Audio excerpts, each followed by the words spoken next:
दमा से महफूज रहिए। अगर इस मर्ज का बरवक्त इलाज न करवाया जाए तो ये दायमी सूरत इख्तियार कर लेता है जो कई पेचीदगियों का बाइस बनता है। बाज़ औक़ात खांसी, नज़ला, ज़ुकाम और सांस की तकलीफ़ को आम बीमारी समझकर नज़रअंदाज कर दिया जाता है। मुमकिन है ये दमा, एज़मा हो, और अगर इस मर्ज़ का बरवक्त इलाज न करवाया जाए तो ये दायमी सूरत इख्तियार कर लेता है जो कई पेचीदगियों का बाइस बनता है। यही वजह है कि global initiative for asthma, global for asthma के ज़ेरे एहतमाम दुनिया भर में हर साल मई के पहले मंगल को आलमी उम्र दमा मनाया जाता है ताकि हर सतह तक मर्ज से मुताल्लिक मालूमात आम की जा सके। दमा सांस की बीमारी का नाम है जो कि सांस की नालियों और फेफड़ों की खराबी के बाइस सामने आती है।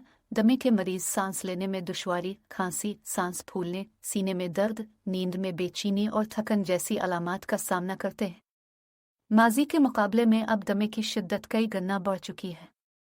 एशिया के तरक्की पजीर और निस्बतन सहूलतें रखने वाले ममालिक में तेज़ी से दमे की शरह में इजाफा हो रहा है।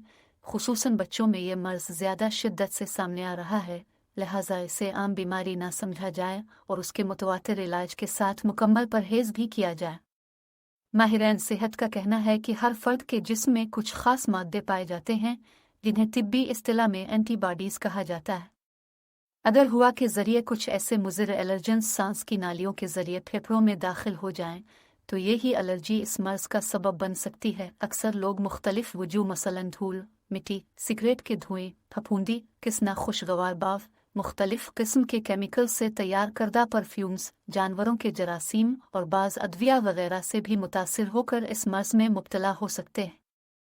वाज़ेह रहे, जानवरों में कुत्ते, बली और घोड़े वो जानवर हैं जिनकी खाल और बाल में मौजूद कई जरासीम इंसानी एलर्जी का बाइस बनते हैं, इसलिए जानवरों से एहतियात बरतनी चाहिए। पूरी दुनिया के तकरीबन हर घर में एलर्जी की दो वजूह पाई जाती हैं, एक धूल मिट्टी और दूसरा हवा का आलूदा होना। मिट्टी में पाए जाने वाले जरासीम इंसानी सेहत और सांस लेने के अमल में ख़ास तौर पर दमे के मरीजों के लिए ख़तरनाक साबित होते हैं।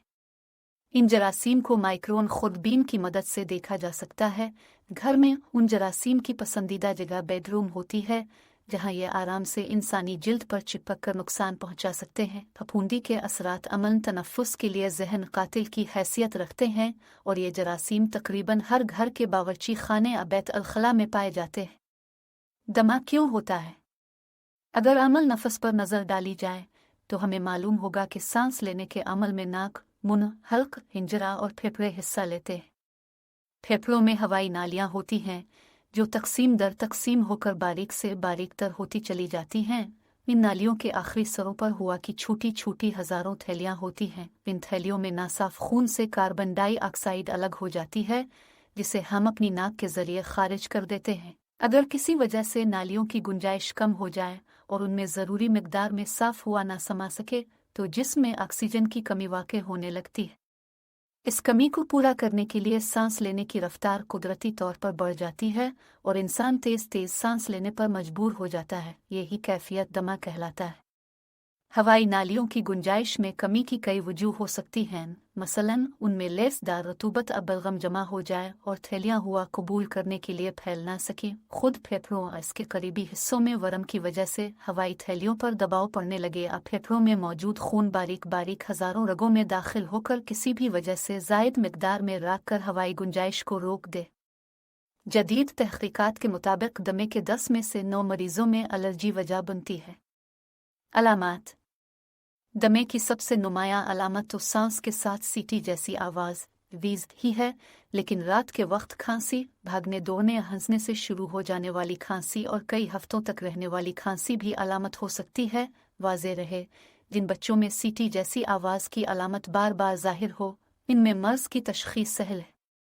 मसला 1 साल से कम उम्र बच्चों का है जिनमें नमूनिया, ब्रांकियोलाइटिस और दमे की अलामात मिलती जलती हैं और मुगालते का सबब बनती हैं। ज़्यादा शदीद दौरे की सूरत में सांस लेने में दुश्वारी के साथ बेचैनी, दिल का तेज़ी बढ़िया धड़कना, बोलने में दुश्वारी, सीधे लेटने में दिक्कत जैसी अलामात ज़ाहिर होती हैं। इस सूरत में अगर इलाज में ताख़ीर की जाए तो मरीज़ का सांस भी बंद हो सकता है। नीज़, होंठ, हाथ और पाँव भी नीले पड़ सकते हैं और मरीज़ की मौत भी वाक़ई हो सकती है। इलाज।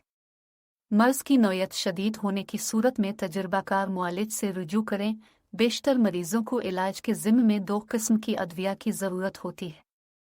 فوری اثر کرنے والی ادویہ۔ یہ ادویہ ہوائی نالیوں کے کھنچاؤ کو، جسے برانکوسپیزم کہا جاتا ہے، کم کر کے سانس کی نالیوں کو کھول دیتی ہے۔ ان ادویہ کو طبی اصطلاح میں ریلیور کہتے ہیں۔ دمہ کنٹرول کرنے والی ادویہ۔ اگر فوری اثر کرنے والی دوا ہفتے میں 2 سے زائد بار استعمال کی جائے تو دمہ کنٹرول کرنے والی دوا کا استعمال ناگزیر ہے، کیونکہ اس کے روزانہ استعمال سے پھیپھڑے پیچیدگیوں سے محفوظ رہتے ہی